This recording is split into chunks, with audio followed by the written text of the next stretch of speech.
Hello Gadikota, ఏంది సంగతుల? ఇప్పాసుగాల అట్టా చేతులు పిసుక్కుంటావిందే. అంతేలే, నీకే పని పాట లేదుగా ఇప్పుడా. చేతులు పిసుక్కోకేం చేస్తావులగానే మ్యాటర్ చెప్పు. ఈరోజు పోలవరం గురించి మాట్లాడతాడు. ఎవరిది తప్పు? పోలవరం లాంటి ప్రాజెక్టులో చెయ్యాలని కలలు కన్ని 23 పర్మిషన్కి సంబంధించి 22 పర్మిషన్లు రాజశేఖర్ గారు తీసుకొచ్చి దాన్ని కుడి ఎడమ కాలువలు ప్రారంభం చేసి దాదాపుగా పూర్తి చేసి పోలవరానికి ఒక దిశ చేసినటువంటి వ్యక్తి రాజశేఖర రెడ్డి గారు అయితే. ఏంది శ్రీకాంతవు అట్టా పెద్ద ఆయన పేరు చెప్తున్నావు? మీ జగన్ పేరు చెప్తే ఓట్లు రాలవని పెద్ద ఆయన పేరు తగులుకున్నారా ఏందే? ఈసారి పెద్ద ఆయన పేరు చెప్పినా మీకు లాభం లేదు, వేరే మొక్క చెప్పు. రాష్ట్ర పరిస్థితులపైన గత కొద్ది రోజుల క్రితం ప్రెస్లో మాట్లాడుతూ రాష్ట్ర పరిస్థితులు 1977 ఎమర్జెన్సీ కాలంలో ఎలా ఉన్నాయో అంతకన్నా ఘోరంగా ఉన్నాయని మాట్లాడడం జరిగింది. ఈ మధ్యన జరుగుతున్న పరిపాలన చూసినప్పుడు దీన్ని ఎమర్జెన్సీ పాలనతో అప్పుడు దాంతో కూడా కంపేర్ చేయలేం. ప్రపంచంలో ఏ నియంత కూడా వ్యవహరించినటువంటి పరిస్థితిలో ఇక్కడ వ్యవహరిస్తున్నారు. నార్త్ కొరియాలో మనం చూస్తుంటాం, అనేక పుస్తకాలు చదువుతుంటాం, పేపర్లలో చూస్తుంటాం ఎటువంటి పరిపాలన ఉంటుందో నార్త్ కొరియాలో. అంతకంటే ఘోరంగా ఎక్కడ కూడా లేని విధంగా ప్రపంచంలో ఏ నియంత కూడా చేయనంత కూడా ఎక్కువగా ఇక్కడ చేస్తున్నారు ఈ రాష్ట్రంలో. మీడియా పైన కూడా మీరు అప్పట్లో ఆంక్షలు పెట్టారు కదా గడికోట. మీరిక్కింపాలనా లేకపోతే బాగుదే? ప్రతి అంశంలో కూడా వ్యవహరిస్తున్నటువంటి తీరు ప్రజాస్వామ్య స్ఫూర్తిని ఎప్పుడో మర్చిపోయి నియంత కంటే కూడా ఘోరమైనటువంటి పరిపాలన చేస్తున్నట్టుగా మనకు స్పష్టంగా కనపడుతూ ఉంది.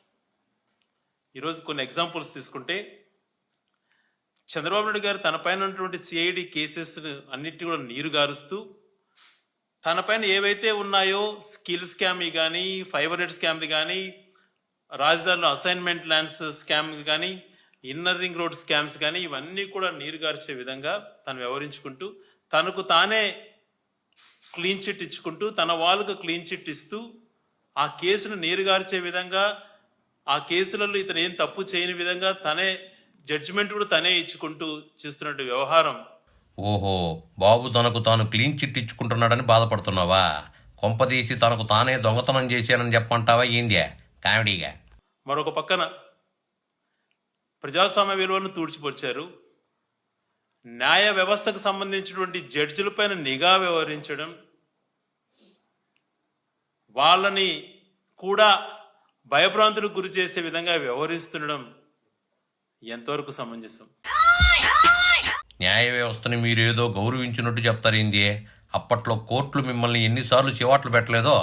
ఇటువంటి పరిస్థితులు రాష్ట్రంలో ప్రస్తుతం కనిపిస్తున్నాయి. ఈ పరిస్థితులు ఉన్నాయి కదా అని చెప్పి కొంతమంది యువత ఈ రాష్ట్రంలో జరుగుతున్న పరిణామాల పైన, ఈ రాష్ట్రంలో జరుగుతున్నటువంటి సిచ్యువేషన్స్ని కొద్ది గొప్ప ప్రజలకు చెప్పడానికి ప్రయత్నం చేసి న్యాయపరంగా ఈ తప్పులు ఉన్నాయని చెప్పి సోషల్ మీడియాలో పెడితే వాళ్ళపైన కక్ష సాధింపు చర్యలు, ఇళ్ళకి వెళ్ళి బెదిరించడాలు. టీడీపీ వాళ్ళని పర్సనల్గా సోషల్ మీడియాలో తిడితే ఎందుకు ఊరుకుంటారో? మొట్టమొదటిగా మనం తీసుకున్నప్పుడు ఏ తప్పు కూడా మేము చెప్పినప్పుడు ప్రతిపక్షంగా మేము చూపించినటువంటిది వాస్తవమా కాదా చెప్పే ధైర్యం ఉంటే మీరు మమ్మల్ని పిలవండి, మీ దగ్గరికి మేము రావడానికి సిద్ధంగా ఉంటాం. వాళ్లతో చర్చలకు వస్తామని చెప్తున్నారా? ముందు మీరు అసెంబ్లీకి రండి, తర్వాత డిబేట్ల సంగతి చూద్దాం.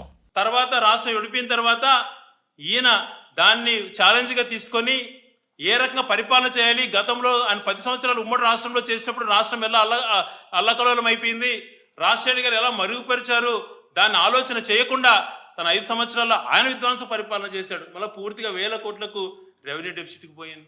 వాళ్ళు సక్రమంగా పాలన చేయకపోబట్టే కదా గడికోట జనాలు మీకు అధికారం ఇచ్చారా? ఇలాగా చెప్పుకుంటూ పోతే ప్రతి ఒక్క అంశంలో కూడా మంచి చేసినప్పుడు ఎందుకు మీరు ఇంతగా నెగిటివిటీ క్రియేట్ చేయాలనేటువంటి ప్రయత్నం చేస్తున్నారు? మీ ఆలోచన ఏంటి?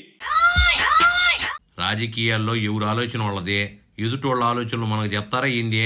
ఈరోజు 7 నెలలు అయిపోయింది. మీరు 2019 మేలో జగన్మోహన్ గారు ప్రమాణ స్వీకారం చేశారు. డిసెంబర్ వరకు ఆయన 2019లో ఈ 7 నెలల పాలనలోనే ప్రజలకు తనెంత ఇచ్చాడు, మీరెంత ఇచ్చారో ఈరోజు ఫిగర్స్ బయట పెట్టండి. జనాలకి డబ్బులు ఇచ్చినంత మాత్రాన మీకు ఓట్లేసారా గడికోట? ముఖ్యమంత్రి అయినటువంటి 3 నెలల్లోనే 1,35,000 ప్రభుత్వ ఉద్యోగాలు ఫిలప్ చేసినటువంటి ఏకైక ముఖ్యమంత్రి దేశంలో జగన్మోహన్ రెడ్డి గారు అన్నటువంటిది మీరు మర్చిపోయి ఉంటారు. వాస్తవాలు మాట్లాడుకోవాలి మనం. ఎంతసేపు బుర్జల కార్యక్రమాలు కాదు, మంచిని మంచి అనాలి, చెడు ఉంటే చెడు అని చెప్పాలి. బాబు పింఛన్ పెంపు పథకాన్ని మీరు ఒక్కసారన్నా మెచ్చుకున్నారా? చిరంజీవి గారితో దండం పెట్టించుకున్నారు అన్నారు, అది అబద్ధం. చిరుతో పబ్లిక్గా మీరు దండం పెట్టించుకునే, ఇప్పుడు పెట్టించుకోలేదంటారు ఏందే? చెప్పినంత వరకు జాలుగానే ఇంకెళ్ళు.